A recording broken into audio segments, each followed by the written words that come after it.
Welcome to decay சமையல். நம்ம இன்றைக்கி எப்படி மீன் குழம்பு செய்கிறது அப்படின்னு பார்க்க போகிறோம். நான் அதுக்கு நெத்திலி மீன் வச்சுருக்கேன். இதுக்கு தேவையான பொருட்கள்லாம் பார்க்கலாம். ஃபஸ்ட்டு மீன் வேணும். ஒரு 1/2 kg எடுத்திருக்கேன். மீன் குழம்புக்கு அரைக்கிறதுக்கு தேவையான பொருட்கள்: சீரகம் 2 டேபிள் ஸ்பூன், சோம்பு 2 டேபிள் ஸ்பூன், மிளகு 2 டேபிள் ஸ்பூன், கொஞ்சம் தேங்காய், கொஞ்சம் சின்ன வெங்காயம். இதெல்லாம் நம்ம வறுத்துட்டு அரைக்கணும். குழம்புக்கு தேவையான மஞ்சள் தூள், மிளகாய்த்தூள், இது எதுவும் சேர்க்காத வர மிளகாய்த்தூள், இது மல்லித்தூள். தாளிக்கிறதுக்கு 1/4 டீஸ்பூன் வெந்தயம், 1/2 டீஸ்பூன் துவரம்பருப்பு, கொஞ்சம் வெங்காயம், சின்ன வெங்காயம் பொடியாக கட் பண்ணி வச்சுருக்கேன். இது கேப்சிகம், ஒரு 1/2 கேப்சிகம். இது உங்களுக்கு தேவைன்னா போட்டுக்கலாம், இல்லைன்னா பிரச்சனை இல்லை. ஒரு 4 பச்சை மிளகா, 2 கீத்து கருவேப்பிலை. இதை போட்டு தான் நம்ம தாளிக்க போகிறோம். ஒரு 1.5 நெல்லிக்காய், பெரிய நெல்லிக்காய் அளவுக்கு புளி ஊற வச்சுருக்கேன். இப்போ 1/2 kgன்றதுனால நான் புளி இவ்வளோ தான் வச்சுருக்கேன். இப்போ நம்ம எப்படி மீன் குழம்பு செய்யலான்னு பார்க்கலாங்க. ஒரு 1/2 டீஸ்பூன் அளவுக்கு நல்லெண்ணெய் ஊற்றிக்கலாம். சீரகம் போட்டிருக்கேன், சோம்பு போட்டிருக்கேன், இப்போ மிளகு போட்டிருக்கேன். இது எல்லாத்தையும் நல்லா வறுத்துக்கலாம். வறுத்து அரைச்சோம் அப்படின்னா குழம்பு இன்னும் நல்லா டேஸ்ட்டாக இருக்கும். அம்மி இருக்கிறவங்க அம்மியில் அரைச்சிங்கன்னா இன்னும் நல்லாயிருக்கும். நல்லா சடச்சடன்னு சத்தம் கேட்டு பொரியிற அளவுக்கு வறுத்தா போதும். ரொம்ப வறுக்கணும்னு தேவையில்லை. மிளகு சீரகம் எல்லாம் நல்லா சடச்சடன்னு சத்தம் கேட்குது பாருங்கள். இந்த அளவுக்கு வறுத்தா போதும். ஒரு மண் சட்டி வச்சு 4 டீஸ்பூன் அளவுக்கு ஊற்றிருக்கேன். இப்போ எண்ணெய் காயட்டும். இப்போ நல்லா எண்ணெய் காஞ்சிடுச்சு. இதில் வெந்தயமும் துவரம்பருப்பும் போடுறேன். கொஞ்சம் நல்லா பொரியட்டும். வெந்தயம் நல்லா பொரிஞ்சதுக்கப்புறம் தான் நம்ம வெங்காயம் போடணும். ஃபஸ்ட்டு பச்சை மிளகா போட்டிங்கன்னா தெறிக்கும், அதனால வெங்காயத்தை ஃபஸ்ட்டு போட்டுக்கலாம்.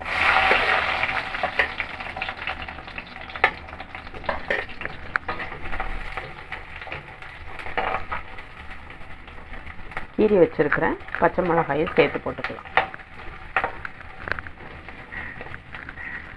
இது கொஞ்சம் நல்லா வதங்கட்டும். அது வதங்கிடுச்சு. இந்த ஸ்டேஜில் நம்ம கேப்சிகம் போட்டுக்கலாம். சில பேர் மாங்காய் போடுவாங்க, சில பேர் முருங்கைக்காய் போடுவாங்க. எதுனாலும் நம்ம மீன் குழம்புல மாங்காய், முருங்கைக்காய் மீன் குழம்புல ஆட் பண்ணால் டேஸ்ட் இன்னும் கூடும். என்கிட்ட கேப்சிகம் இருந்ததுனால நான் கேப்சிகம் போட்டிருக்கேன். இது இன்னும் கொஞ்சம் வதங்கட்டும்.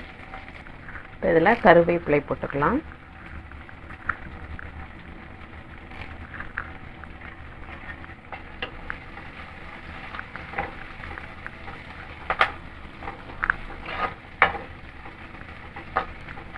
ஓரளவுக்கு எல்லாம் வதங்கிடுச்சு. இந்த அளவுக்கு வதங்கினா போதும். இப்போ நம்ம மஞ்சள் தூள் போட போகிறோம்.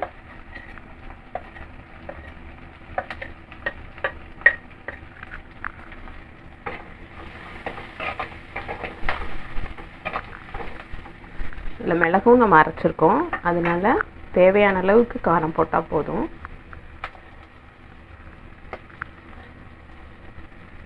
மூணு டீஸ்பூன் அளவுக்கு மிளகாய்த்தூள். ரொம்ப மல்லித்தூள் தேவையில்லை, 1.5 டீஸ்பூன் போட்டால் போதும். இதில் உப்பு தேவையான அளவுக்கு.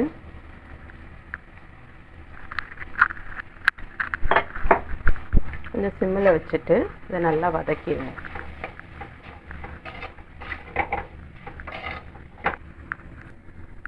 இப்போ நம்ம கரைச்சி வச்சுருக்கிற புளியை ஊற்ற போகிறோம்.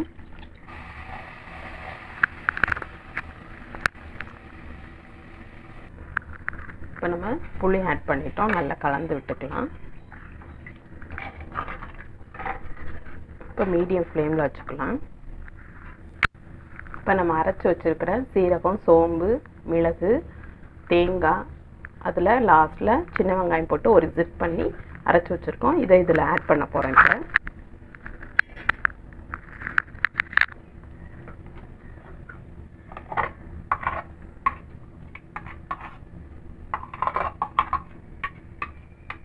இப்போ தேங்காய் போட்டாச்சு. இதை நல்லா கலந்து விட்டுடலாம்.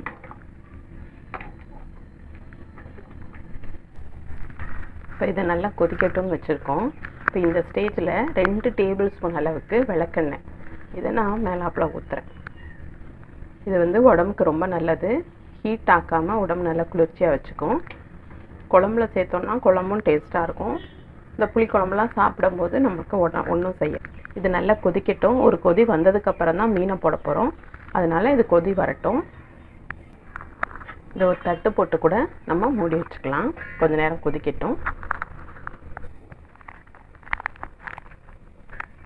இப்போ இந்த அளவுக்கு ஒரு கொதி வந்துருச்சு. இப்போ இதில் நம்ம மீனெல்லாம் ஆட் பண்ணலாம்.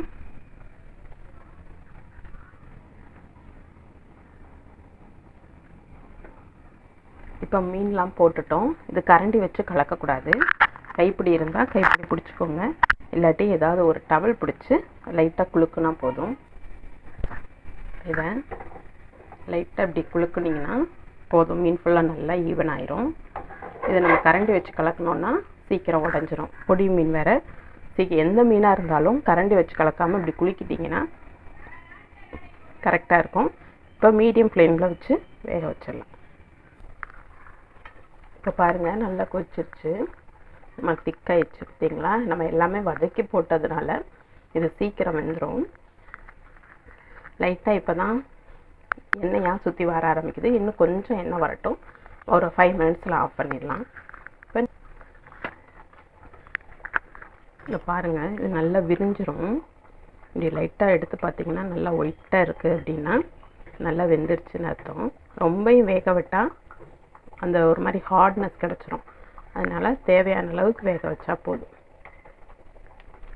இது நல்லா வெந்துருச்சு பார்த்திங்களா. இந்த ஒரு எண்ணெய் மட்டும் கொஞ்சம் வரட்டும், நம்ம ஊற்றின எண்ணெய் கொஞ்சம் வெளியில் வரும். அது வந்து ஒரு 5 மினிட்ஸ் வந்ததுக்கப்புறம் நம்ம இதை ஆஃப் பண்ணிடலாம். அது வரைக்கும் நல்லா சிம்மில் போட்டு நல்லா மூடி வச்சுருங்க. மூடி வச்சிட்டிங்கன்னா ஒரு 5 மினிட்ஸ், கரெக்டாக 5 மினிட்ஸில் நம்ம இதை ஆஃப் பண்ணிடலாம். குழம்பும் திக்காகாமல் கரெக்டான ஸ்டேஜில் இருக்கும்.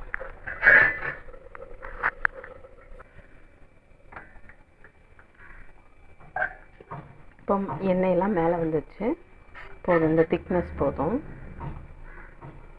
இப்போ நம்ம ஆஃப் பண்ணிடலாம்.